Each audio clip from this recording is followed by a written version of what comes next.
Hi, my name is Jess and this is Vox Populi. Today I'm honoured to be joined with Sammy Woodhouse, who is an activist and a journalist at Rebel Media. Rebel News? Yeah, Rebel News. Rebel News. So I understand your background is raising awareness of grooming gangs and all that sort of stuff going on and the exploitation of women and girls and children around the country. Could you tell us a bit of how you got into this and why it's such an important thing to you? Yeah, of course. So I was exploited as a child. It started when I was just 14 years old. I met Arshad and my exploitation went on for several years. And I also had a child from my exploitation. And this was taking place in my hometown of Rotherham, which many people will probably now be aware of. As we know, thousands of children was also being abused. But unfortunately, the services, such as police and social care, and the people that was meant to protect us didn't. And as we know now, some of those were directly involved in covering up, but also abusing the children as well. But when I got to about 27 years old, I contacted Andrew Norfolk at the Times newspaper, and I handed over a lot of documentation from police files, social care, hospital, medical records, but also tape recordings of police officers as well to prove what was going off, not only in my life but to other children as well.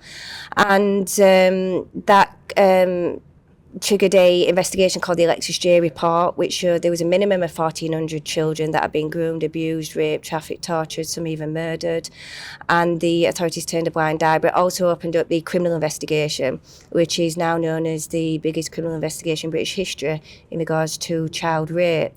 So it kind of started from there really, and I didn't set out to be an activist. I suppose an activist was just born. But I realised that I had something quite powerful. And I had a platform, and I think when you have a platform, you should try and use it for good. So I continued to do anything really to raise awareness, to change policy, to change laws. I wrote a book called Just a Child, just to try and educate people, because what I found is that not many people was educated in this subject. And even now, even after all the attention that we've had, people still aren't educated about this subject. But then that got me into reporting as well, which I'm new to reporting. So I've been with Rebel News not even for a month yet, but I started last July, and I kind of just went into that because I wanted to give people a platform to share their story, and to help others. Amazing. So just going back to the grooming gang situation, if you don't mind me asking about the situation you're personally in, but also about, because I'm from Bolton, well, I don't think there's that big of a grooming gang scandal there compared to at least places like Rochdale and Rotherham. What is the attitude like there? Is it, especially, is the grooming done within like friendship groups? Is it something spoken about? How do adults deal with it? Are there any specific, communities that are specifically targeted from that? Well, what I've learned through, not only my own experience, but through all my work for the last 12 years, is that exploitation and abuse happens all over the country. Now, we talk about Rotherham, Telford, Rochdale, because that's the places that have had most attention. And some people feel that these are the only towns where it happens, and that's not true. Say, for example, if you would put me into any town and city in this country and be vocal on it, that place would also get the attention.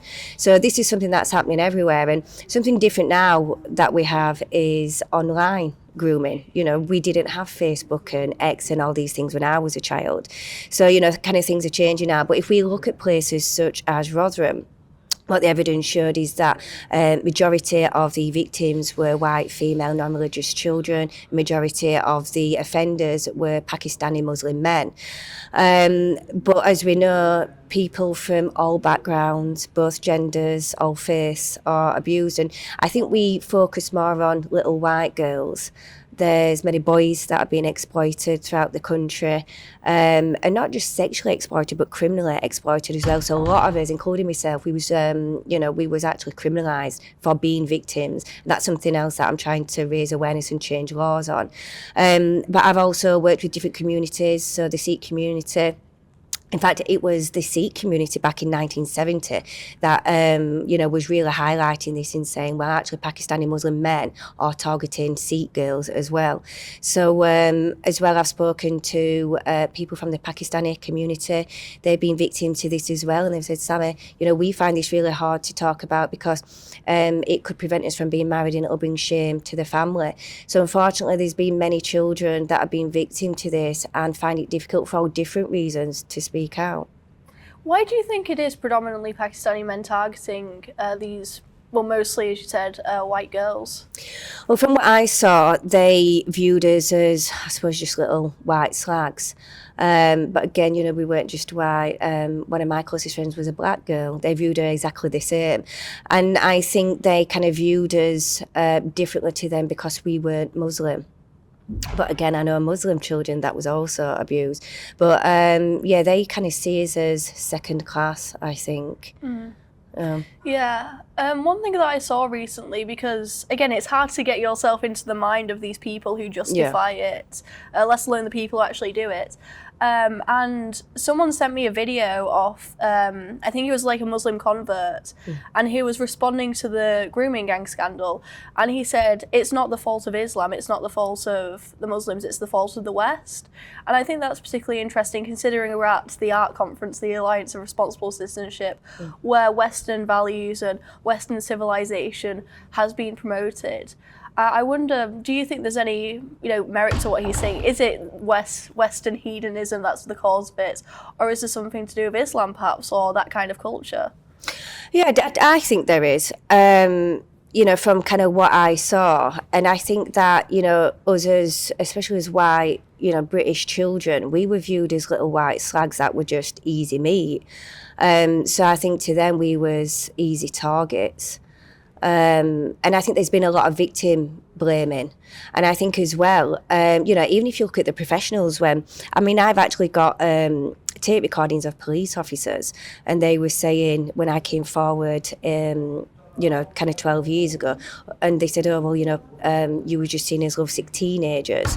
We was just kind of seen as these little white slags or packy shaggers and lovesick teenagers that just kept going back. And, when you have parents, because a lot of people think that, our parents just didn't care. Obviously, some children didn't have parents because they was in foster care or in care homes. But when you look at a lot of the parents, they was actually trying to put a stop to this. They were going to the police was threatening them. Some was getting arrested. We was kind of just left to, just to defend ourselves, really. Yeah, it's really insane. Yeah. I've heard stories where like the dad would come and try and stop it, and he would be sent back home and threatened with arrest if he did anything. My dad, he was threatened with arrest, which to be honest, he didn't care. But he went down to the perpetrator's house, he got into a physical fight, he went and told all the family what was going on. There wasn't much he didn't do, to try and raise the alarms of it, and police just didn't care, unfortunately. Yeah. But if you look at the grooming gangs, they operated different to the kind of white lone male. Yeah. But there was brothers, cousins, uncles, all kind of working together to rape children. And some professionals have had the excuse of, we didn't understand grooming back then. Well, let's be very clear about what was happening. There was children as young as 9 years old being gang raped. Men was queuing down the street to rape children. What is it that you don't understand is wrong about that? And as we know, that a lot of people were scared to challenge it because they was called racist or Islamophobic. Now, I don't care what race, gender or religion you follow. If you're raping children, then you should be fetched to account. Yeah, absolutely. I feel like another thing, obviously there is the racial aspect of it, and there is the aspect where the authorities, whether that's social services or the police, or just the justice system in general, they want to ignore it because it's seen as politically incorrect. Perhaps that's seen as like all the, if you read anything about the grooming gangs, like that's one of the main reasons why they say they ignore it. But I also do wonder, and I've grown up in a household with domestic abuse, and there was a time where like the police were coming around every single other week. Yeah. And I remember when I was younger and I was, one of my parents threw something like a painting on the floor, and the the glass like cracked everywhere. Yeah. And I was just there like 12 picking up this shattered glass Yeah. while like all the chaos was going on. And the police came in. And they could see me like, you know, obviously a safety hazard, but they didn't do anything about it. Instead, they just went upstairs, checked on the situation, checked that the situation was de-escalated, and then left. And then the day after, social services came round, ticked some boxes to check, has she got a bed, you know, has she got a safe place to live, and then just left and did nothing about it. I feel like there has been this, I don't know what the word is, but it's less personal. I feel like when you speak to, not all of them obviously, there are so many nice police officers and social workers, but so many of them I feel like they just see it as a box to tick nowadays. Maybe it's because they're overworked or overstressed, but I feel like there is this like depersonalization of it. Yeah, no, I agree with that. I think, I mean, I've seen many cases where, you know, it is just a tick box service, but I've also worked with nearly every police force in England and Wales and with social care and foster carers and schools, so I know that there's some good professionals out there, and I think they're as frustrated as what we are, because, you know, there's a ranking of, you know, of an order what they have to get through to try and help people. So yeah, I and as well, if you look, there was people that was directly involved in it. Yeah. We have unfortunately a lot of corruption and negligence within our services. And if you look in Rotherham, my own case went right up to the Home Office. So I've got paperwork that say someone at the Home Office was instructing people not to act in my case in fear to upset the perpetrator. So, you know, as children and as families, and not just in Rotherham but all over the country, we weren't just going up against gangs, we're going against the entire system. And I think as well, when it comes to the exploitation stuff, it's Britain's dirty little dark secret, and they're trying everything they can to keep this under the rug. And I think that's why, you know, when we get some momentum like recently with Elon Musk tweeting, it's the same thing all the time. So we get this momentum, you know, the politicians will come out, everybody starts arguing about race and religion, and the survivors are never put to the forefront. We should be using opportunities like that to actually make change. And it's not, we just argue amongst themselves. It all turns political. You know, it's a Tories' fault, it's the Labour's. Well, actually, it's both of them. You know, things like this was happening in Labour councils. I named Labour politicians. But then we've also had a Tory government that's been in power for over a decade that have just done an absolute terrible job at highlighting it. You know, now they want those votes back. They're trying to speak on it. So a lot of this is made political, and it shouldn't. We should just be getting on with actually protecting children and putting them at the forefront. I mean, if you look at some of the cases, especially in Rotherham, in fact, there was a case that got released yesterday in Rotherham. The perpetrators have been charged. They've now got to wait over a year just to get into court to have a trial. You know, that shouldn't be the case. But then you have people, you know, posting on social media, hurty words, attending protests, that are, you know, kind of arrested, found guilty, and in prison within space for a few weeks. Why can't they do that for children being raped? It's because they don't care. On the topic, just more on a broader scale, obviously, you know, it is predominantly Pakistani Muslim men who are doing this. And I do worry a bit, as we see in, like, elections, for example, there is now sort of a coalition of Muslim MPs, and I do worry who their interest will be with. Like, I think one of them, and it was in the Greater Manchester area, I forgot the name of him, but he spoke out, like, against the, he spoke in favour of an inquiry, but the week before he voted against it. Yeah. And so I don't believe that he would represent the British people. And if, like, British people aren't speaking about this, you know, with all the pressures from his community, what are the odds that he would speak about this? Yeah. Do you think with demographic change and mass immigration, we should be worried about this in terms of raising awareness and also getting justice? Yeah, 100%. I think, and what I've learned, you know, by kind of covering the protests and everything, is what people are really concerned about in this country, which is immigration. And people feel that Islam is a real threat. You know, they think that we, in time, will become an Islamic country. And I think there's some truth to that. You know, as the UK, I'm not a religious person, but we are a Christian country. I think we should stay that way. But I've got no problem, you know, in people having, you know, different beliefs and faiths. But I do think that we have the not only two-tier policing, but two-tier politics, two-tier everything when it comes to Islam and Muslims. And I've seen that since I was 14 years old.